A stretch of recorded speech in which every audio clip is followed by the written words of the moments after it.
61 kali duel maut, 0 kekalahan. Bayangkan berdiri sendirian dikepung 70 pembunuh bersenjata lengkap dan keluar hidap-hidap tanpa goresan berarti. Orang memanggilnya iblis. Sejarah mencatatnya sebagai Konsei atau dewa pedang. Dia adalah pria yang membuktikan bahwa senjata terkuat bukanlah pedang baja yang tajam, melainkan jiwa yang tak tergoyahkan. Dari gelandangan kotor menjadi legenda terhebat Jepang. Inilah kisah Miyamoto Musashi.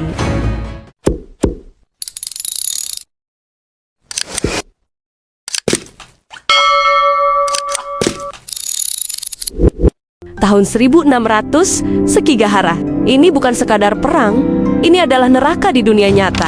Di tengah lautan mayat dan kabut asap mesiu, ada seorang pemuda berumur 17 tahun yang mengamuk seperti iblis. Rambutnya berantakan, matanya liar, dan dia tidak memegang katana dengan anggun seperti samurai bangsawan. Dia memukul, menendang, dan menebas dengan murni insting pembunuh. Namanya adalah Shinman Takezo.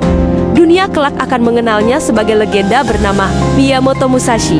Tapi hari ini, dia hanyalah seorang pecundang. Pihak yang dia bela kalah telak dalam perang terbesar di sejarah Jepang itu. Takezo harus lari.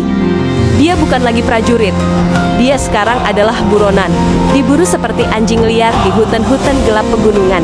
Tapi, kekerasan bukan hal baru baginya. Mari kita putar waktu sedikit ke belakang. Sejak kecil, Takezo sudah berbeda. Di usia 13 tahun, saat anak-anak lain masih bermain kayu, dia menantang duel pertamanya melawan samurai dewasa bernama Arima Kihei. Orang-orang tertawa. Anak kecil mau lawan samurai, tapi tawa itu berhenti ketika Takezo melempar Arima ke tanah dan menghabisinya dengan tongkat kayu sampai tak bergerak lagi. Itu bukan duel, itu pembantaian.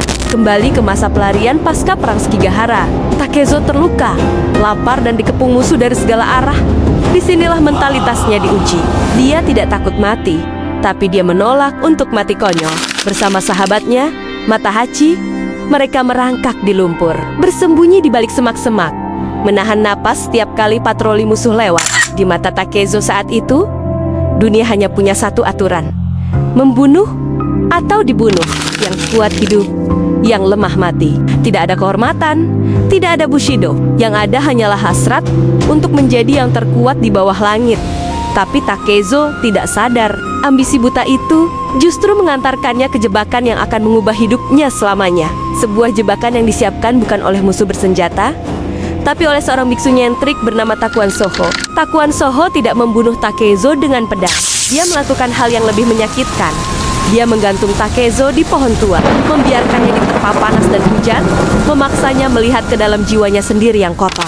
Di pohon itulah Shinman Takezo, si binatang liar, mati, dan terlahir kembali sosok baru dengan nama pemberian sang biksu, Miyamoto Musashi. Dengan nama baru, Musashi memulai perjalanan ziarah prajurit atau Musashugyo. Tujuannya gila, menantang setiap ahli pedang di Jepang, sampai tidak ada lagi yang berani berdiri di hadapannya. Korban terbesarnya adalah sekolah Yoshioka di Kyoto, perguruan pedang paling dihormati saat itu. Musashi tidak hanya mengalahkan pemimpin mereka, Seijuro, dengan satu pukulan kayu. Dia juga membunuh adiknya, Denshishiro. Murka karena dipermalukan Ronin gembel, klan Yoshioka merencanakan penyergapan licik. 70 samurai bersenjata lengkap menunggu Musashi di satu titik, pohon pinus Ichijoji. Logikanya, Musashi harus lari, tapi Musashi justru datang lebih awal. Di bawah kegelapan malam, terjadilah kegilaan itu. Satu orang melawan 70. Musashi melompat, menebas, dan bergerak seperti hantu. Disinilah dia pertama kali menggunakan dua pedang sekaligus satu panjang. Satu pendek gaya yang kelak dikenal sebagai Niten Ichiri. Ketika matahari terbit, klan Yoshioka hancur. Musashi berdiri di atas genangan darah, tak terkalahkan. Namun, takdir menyimpan ujian terakhir. Seorang pria yang merupakan kebalikan dari Musashi. Namanya Sasaki Kojiro. Jika Musashi kasar dan kotor, Kojiro elegan dan tampan. Jika Musashi belajar dari alam, Kojiro adalah jenius teknik dengan pedang panjang. Galah pengering baju, tanggal 13 April, Pulau Ganryu. Kojiro sudah menunggu di pantai dengan baju nicis, ditemani para pejabat. Tapi Musashi, dia sengaja datang terlambat berjam-jam. Saat perahu Musashi akhirnya muncul, Kojiro yang kesal mencabut pedangnya dan membuang sarungnya ke laut. Musashi tersenyum tipis dan berkata, "Kojiro, kau sudah kalah.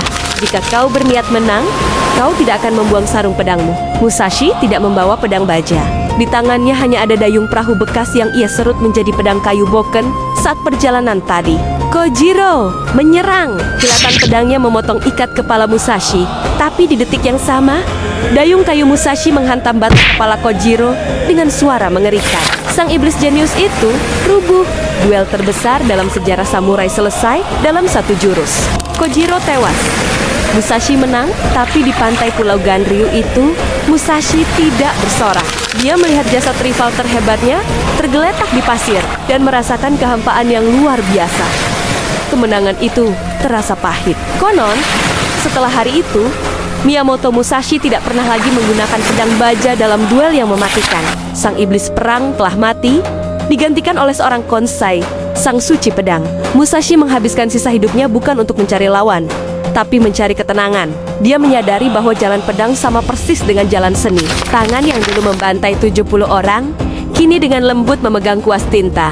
Musashi menjadi pelukis handal, pemahat patung, dan ahli tata kota. Dia mengajarkan bahwa seorang prajurit sejati harus seimbang, buas di medan perang, namun lembut dalam kehidupan.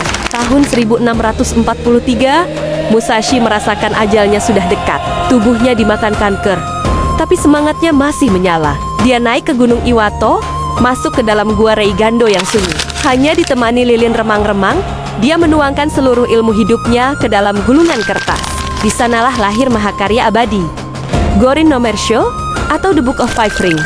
Buku yang bukan hanya membahas cara menebas leher musuh, tapi strategi kehidupan, psikologi, dan cara menang tanpa harus bertarung. Seminggu sebelum wafat, dia menulis wasiat terakhirnya, Dokodo Jalan Kehidupan Mandiri. Salah satu kalimatnya yang paling terkenal berbunyi, "Jangan pernah menyesali apa yang telah kau lakukan."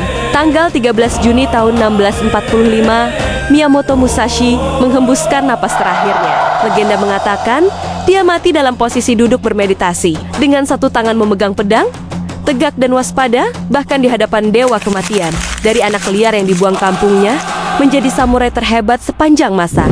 Kisah Musashi mengajarkan kita satu hal. Musuh terbesar kita bukanlah orang lain dengan pedang panjang, melainkan ego di dalam diri sendiri. Terima kasih sudah mengikuti perjalanan sang legenda. Siapa tokoh sejarah berikutnya yang harus kita bahas? Tulis di kolom komentar.